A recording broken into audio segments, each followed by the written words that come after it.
우리가 알고 있듯이 이제는 우리가 이제 열흘 만에 알게 되는데 문재인 대통령의 개혁 과제 1호가 검찰 개혁입니다.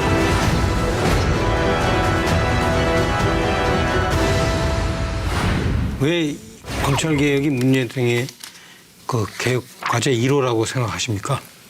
일단 여론조사를 해도 국민들이 가장 그걸 가장 원하지. 원해서? 1위가 검찰 개혁이죠.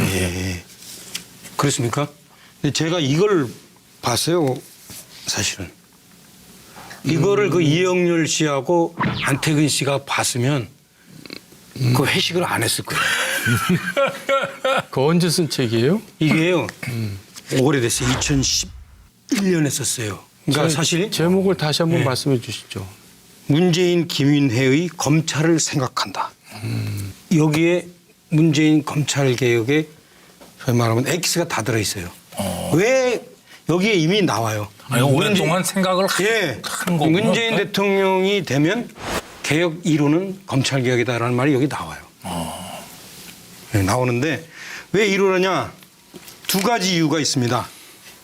하나는 이 책에 그 적나라하게 적시하고 있는 건데 우리나라 민주화를 진행하는 데서 아주 몇 가지 걸림돌이 있었어요, 그동안. 그게 뭐냐면 군보안대, 네, 군보, 네. 경찰 치안본부, 그다음에 안기부 대검분시 이런 데가 사실은 민주화의 걸림돌이 큰 걸림돌이 돼 왔어요. 그렇죠? 그런데 그것들이 다 87년 이후에 다 사라집니다. 그러면서 이 민주화의 가장 큰 걸림돌로 딱 남는 게 하나의 검찰이었어요. 검찰. 검찰이 이 수사권을 갖고 자신은 민주화에 여러 가지 걸림돌이 되어요. 뭐 권력형 비리 사건 수사도 조작하고 반대파 정치인을 뭐 형사적으로 어떤 몰카매고 그다음에 여러 가지 민주화 운동, 민중 생활, 어떤 민중 생존권 문제 이런 것도 사실은 수사권을 활용해서 상당히 왜곡시켜 옵니다.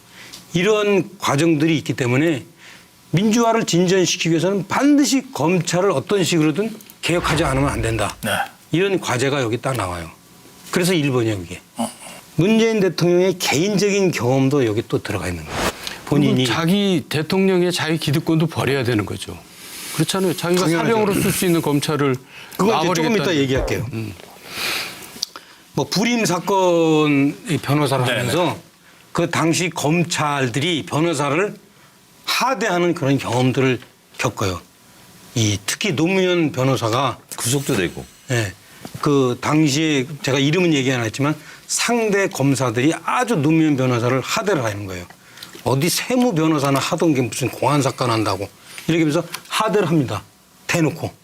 그러니까 이런 걸 겪는 거야. 아, 이 검찰의 이 위상이 어떻구나. 그다음에 이제 뭐 여러 가지 대선 자금 수사 이걸 보니까 검찰이 거의 정치 현직 대통령의 운명을 좌지우지하는 거야. 그것도 겪었죠. 그다음에 이제 640만 불건에 대해서도 자기는 이거 뇌물이라고 생각 안 하는데 검찰은 이거 뇌물이라고 생각해서 밀어붙이고 이런 것들을 보면서 검찰의 이 막강한 권력이 정치적인 운명을 좌지우지한다면서 이 민주화에 본인이 겪은 민주화의 어떤 걸림돌이 된다라는 걸 개인적으로도 이제 이렇게 느끼는 거예요. 그러면서 이 검찰 개혁을 개혁 대상 1호로 삼습니다. 그래서 앞으로 제가 볼 때는 문재인 대통령은 이 부분을 다른 부분은 아마 어떻게 될지 모르지 이 부분은 아마 끝장을 볼 거예요. 제가 볼 때. 법무부 장관도 그렇다면 비검찰 출신으로 임명을 할까요? 이제 그 부분은 제가 조금 이따 얘기드리겠습니다. 이제 두 번째 질문인데요. 문재인 대통령이 검찰을 개혁하는데 이 검찰 개혁 방식이 사실은 노무현 대통령 때 처음 시작을 해요. 노무현 대통령 때 처음 시작하거든요. 그런데 노무현 대통령 때 사실은 절반의 성공만 합니다. 절반은 실패를 해요. 그래서 문재인 대통령은 검찰 개혁의 목표를 노무현 대통령 때하고 달리 삼습니다. 그게 뭔지 아세요? 이 책에 나옵니다. 뭡니까? 예, 감사합니다. 질문해 주셨어요. 네. 노무현 대통령의 검찰 개혁 목표는 검찰 중립이었대. 검찰을 중립화시키면, 그렇죠. 독립시키면 검찰 중립에서 이게 정치적으로 이용 안 된다 이거였대. 그런데 문재인 대통령이 딱 보니까 당시에 비서실장을 하면서 검찰은 이게 되게 중요한 거예요. 아까 조금 아까 얘기했듯이 검찰은 정치적 도구가 아니라 칼잡이가 아니라 그 자체가 정치 집단이래. 그걸 아는 거예요.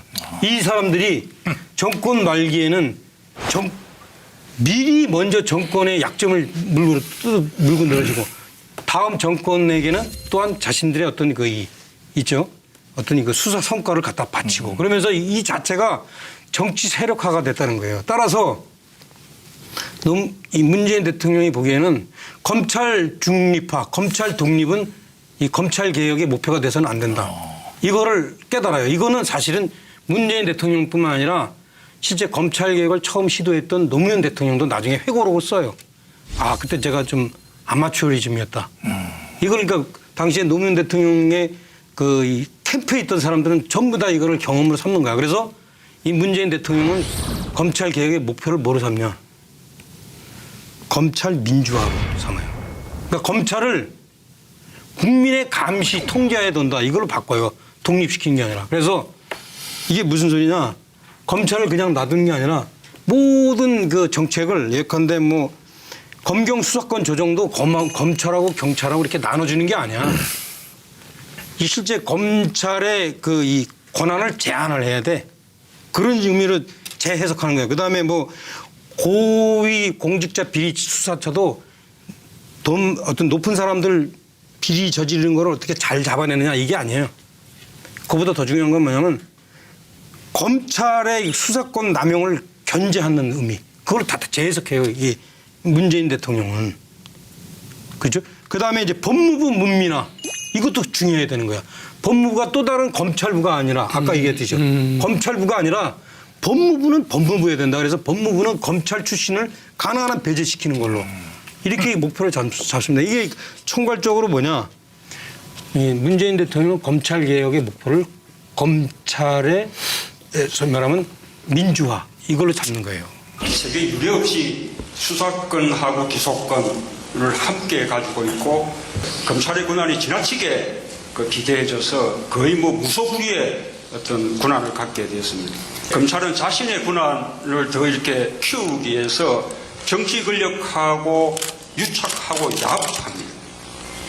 그래서 정치 권력의 어떤 기대에 대해서는 눈을 감고 반면에 정치 권력에 대해서 입장을 다르게 하는 또는 반대파에 대해서는 표적 삼아서 수사하고 기소하는 이런 검찰을 제대로 이제 개혁하지 않고서는 말하자면 권위주의 이거 제대로 해체되지 않고 진정한 민주화가 어렵다.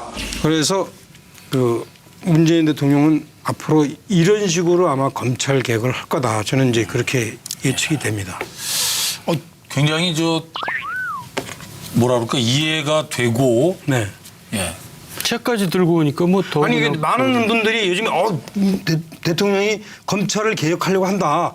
야 뭔가 일 벌리려는 겁니다. 이 정도로 생각하는데 제가 이 책을 딱 보니까 그게 아니에요. 이분은 분명히 민주화의 한 일환으로서 검찰을 개혁한다라는 목표의식이 분명하고 그것을 본인이 과거 노무현 정부에서의 1차적인 시행착오를 거치면서 지금 다시 한번 해보겠다 이런 어떤 결기가 있는 것 같아요. 그러니까 설득력이 확. 그러니까 이제 이 생각이 맞다면 맞겠죠. 그러니까 문재인 대통령은 내가 검찰을 내 손아귀에 넣어가지고 내 권력을 마음껏 한번 휘둘러 보겠다가 아니라 그렇죠. 내가 다소 손을 보더라도 검찰이 완전히 중립화되고 독립화되는 민주화되는 거지. 그런 검찰로 중립화시키면 따로 논다니까. 영원히 지속될 수 있게 지속 가능하게 만들어 버리겠다. 한번 해보겠다 이거 해보겠다. 나는 그 점에 대해서는 이념을 떠나서 박수를 보내고 적극적으로 지원해요. 저는 차명진 의원의 판도라 내용에 박수를 칩니다. 아주 처음 칭찬받는 것 같아요. 지금까지 판도라 한 역사상 가장 훌륭한 판도라였고요. 극찬을. 네. 차명진 의원이 말씀하신 부분에 대해서 전적으로 동감하고 그런 면에서는 자유한국당도 협조를 좀 해주세요.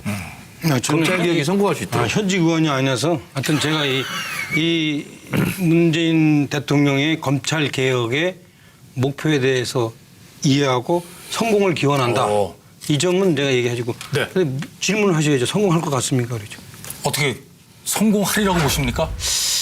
법무부 장관을 누구를 시키느냐가 이게 중요할 것 같아요. 검찰 출신이 아니면서 검찰을 잘 알면서 문재인 대통령의 이 검찰 개혁 의지를 잘 아는 분이어야 되거든요. 김인회는 뭐 김인회. 근데 이분이 교수라면서요. 이분도 한 명 가능성인데 저는 제가 볼 때는 가장 적합한 사람은 전해철인데 이 사람은 삼철에 한 명이기 때문에 안 할 것 같고. 그럼 저는 김선수 변호사. 저는 민변 출신 중에는 나오지 않을까. 그러니까 김선수 변호사가 사실은 문재인 대통령하고 같이 네. 변론 활동을 같이 하고 참여정부 때 그분이 청와대 비서관 하면서 사법개혁을 했어. 검찰개혁은 조금 다른데 그런 걸 생각하면은 아마 김선수 알겠습니다. 변호사가 자, 차명진 전 의원의 판도라에 대한 한 줄 평하고 가죠. 지금까지 학점은 제가 공개하지 않지만 오늘의 판도라의 학점은 제가 공개하겠습니다. A 학점. A 학점. 네. 와, 진짜 높은 거네요. 네, 진짜 높아요. 진짜 전에 하고는 너무나 많이 뛰어올랐어요. 그러면 저 정도원 전 의원도 뭐 네. 학점으로 주시죠. 아니 뭐처럼 수작이었어요. 저는 아주 그냥 A+ 주겠습니다. 어우, A 뿔. 역시 책까지 참 점수 주는 것도 인격에 따라서 주네. 뭐 돈 드는 것도 아닌데. 어떻게 될지 모르지 이 부분은 아마 끝장을 볼 거예요. 제가 볼 때. 그럼 법무부 장관도 그렇다면 비검찰 출신으로 임명을 할까요? 이제 그 부분은 제가 조금 더 얘기 드리겠습니다. 이제 두 번째 질문인데요. 문재인 대통령이 검찰을 개혁하는데 이 검찰 개혁 방식이 사실은 노무현 대통령 때 처음 시작을 해요. 노무현 대통령 때 처음 시작하거든요. 그런데 노무현 대통령 때 사실은 절반의 성공만 합니다. 절반은 실패를 해요. 그래서 문재인 대통령은 검찰 개혁의 목표를 노무현 대통령 때하고 달리 삼습니다. 그게 뭔지 아세요? 이 책에 나옵니다. 뭡니까? 예, 감사합니다. 질문해 주셨어요. 네. 노무현 대통령의 검찰 개혁 목표는 검찰 중립이었대. 검찰을 중립화시키면, 그렇죠. 독립시키면 검찰 중립에서 이게 정치적으로 이용 안 된다 이거. 소위 말하면 X가 다 들어 있어요. 왜 여기에 이미 나와요. 아니, 오랫동안 생각을 예, 하는 거군요. 문재인 대통령이 되면 개혁 1호는 검찰 개혁이다라는 말이 여기 나와요. 네, 나오는데 왜 이러느냐? 두 가지 이유가 있습니다. 하나는 이 책에 적나라하게 적시하고 있는 건데 우리나라 민주화를 진행하는 데서 아주 몇 가지 걸림돌이 있었어요 그동안. 그게 뭐냐면 군 보안대, 네, 군보. 네. 경찰 치안본부, 그다음에 안기부 대군분지 이런 데가 사실은 민주화의 걸림돌이 큰 걸림돌이 돼 왔어요. 그렇죠? 그런데 그것들이 다 87년 이후에 다 사라집니다. 그러면서 이 민주화의 가장 큰 걸림돌로 딱 남는 게 하나의 검찰이었어요.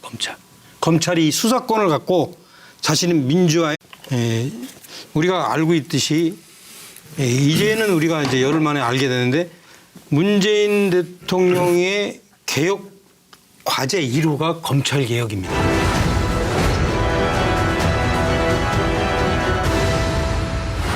왜 검찰 개혁이 문재인 대통령의 그 개혁 과제 1호라고 생각하십니까? 어떤 여론조사를 해도 국민들이 가장 그걸 가장 원하지. 원해서? 1위가 검찰 개혁이죠. 예. 그렇습니까? 근데 제가 이걸 봤어요, 사실은. 이거를 그 이영렬 씨하고 안태근 씨가 봤으면 그 회식을 안 했을 거예요. 그 언제 쓴 책이에요? 이게요, 오래됐어요. 2011년에 썼어요. 그러니까 사실 제목을 다시 한번 말씀해 주시죠. 문재인 김윤혜의 검찰을 생각한다. 여기에 문재인 검찰 개혁의 그 당시에 제가 이름은 얘기 안 했지만 상대 검사들이 아주 노무현 변호사를 하대를 하는 거예요. 어디 세무 변호사나 하던 게 무슨 공안 사건 한다고 이렇게 하면서 하대를 합니다. 대놓고. 그러니까 이런 걸 겪는 거야. 아, 이 검찰의 이 위상이 어떻구나. 그다음에 이제 뭐 여러 가지 대선 자금 수사 이걸 보니까 검찰이 거의 정치 현직 대통령의 운명을 좌지우지하는 거야. 그것도 겪었죠. 그다음에 이제 640만 물건에 대해서도 자기는 이거 뇌물이라고 생각 안 하는데 검찰은 이거 뇌물이라고 생각해서 밀어붙이고 이런 것들을 보면서 검찰의 이 막강한 권력이 정치적인 운명을 좌지우지한다면서 이 민주화에 본인이 겪은 민주화의 어떤 걸림돌이 된다라는 걸 개인적으로도 이제 이렇게 느끼는 거예요. 그러면서 이 검찰 개혁을 개혁 대상 1호로 삼습니다. 그래서 앞으로 제가 볼 때는 문재인 대통령은 이 부분을 다른 부분은 아마 여러 가지 걸림돌이 되어요. 뭐 권력형 비리 사건 수사도 조작하고 반대파 정치인을 뭐 형사적으로 어떤 올카매고 그다음에 여러 가지 민주화 운동, 민중 생활 어떤 민중 생존권 문제 이런 것도 사실은 수사권을 활용해서 상당히 왜곡시켜 옵니다. 이런 과정들이 있기 때문에 민주화를 진전시키기 위해서는 반드시 검찰을 어떤 식으로든 개혁하지 않으면 안 된다. 네. 이런 과제가 여기 딱 나와요. 그래서 1번이에요, 이게. 문재인 대통령의 개인적인 경험도 여기 또 들어가 있는 거예요. 본인이. 자기 대통령의 자기 기득권도 버려야 되는 거죠. 그렇잖아요. 자기가 당연하죠. 사병으로 쓸 수 있는 검찰을 그거 이제 조금 이따 얘기할게요. 뭐 불임 사건 변호사를 네네. 하면서 그 당시 검찰들이 변호사를 하대하는 그런 경험들을 겪어요. 특히 노무현 변호사가 구속도 되고. 예,